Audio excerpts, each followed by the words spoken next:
aka na-achị Anambra Steeti Ọkammụta Chukwuma Soludo ekwuola na ọchịchị ya na-agbasi mbọ ike imejupụta ide ise ha ji wee malite inye ndị Anambra ihe ga-eme ha obi aṅụrị.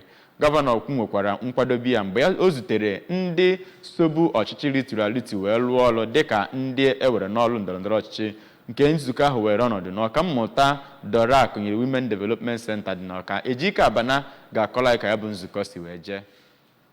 O gara n'iru kwuo na o jibu ọkwa na gọọmenti nke gara aga ma kọwaa na n'ihi ezi ọrụ gọọmenti ya nọ ugbu a na-arụ, Anambra bụ nnọọ ndị nke mbụ n'ihe gbasara azụmahịa na mpaghara ọdịda anyanwụ ka ọ dị taa. Ọ gara n'iru kwuo na ihe otu pati APGA ji wee hibe isi bụ inwe obi ebere nyegara ndị mmadụ, ọkachasị ndị ụwa na-atụ n'ọnụ, iji wee chịkọrọ mmadụ niile wee na-eme ya bụ njem mmepe a na-eme. O kwere nkwa na gọọmenti ya ga-aga n'iru ke ajị n'ume itinye ọtụtụ ihe n'ọrụ maka ọdịmma ndị Anambra. Na mbụ ka osote aka na-achị steeti a Dr. Nyekachukwu Ibezim kọwara na dịka onye jibu ọkwa na gọọmenti gara aga, ha gara ya bụ nzukọ bụ ebe ọ nọrọ chọpụta na ihe a na-akpa kwesịrị ka o ruo gọvanọ ntị. N'okwu ya, Chief Chinedu Obidigwe kọwara gọvanọ Soludo dịka onye na-arụ ọrụ nke ọma ma chetara ndị ha kpọkọtara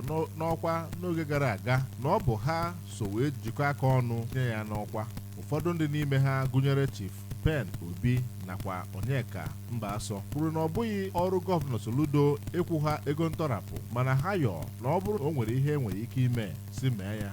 Odeakwụkwọ gọọmenti steeti a Ọkammụta Soluchukwu Lobelu, onye ji ọkwa Chief of Staff nyegara gọvanọ Maazị Ernest Eze Ajụghị, onye isi oche otu pati APGA na steeti a Chief Ifeatụ Obi Okoye, onye ndụmọdụ pụrụ iche nyegara gọvanọ n'ihe gbasara ndọrọndọrọ Dr. Alex Obiogboru, tinyere ndị ọzọ bụ ndị nọ na ya bụ mmemme. Ejike Abana maka akụkọ ụwa AB.